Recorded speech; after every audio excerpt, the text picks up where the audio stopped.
Did the US reopen the Strait of Hormuz just because of China?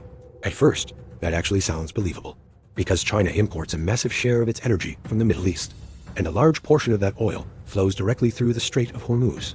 So if the strait is disrupted, it doesn't just affect Iran, it immediately impacts China's energy security.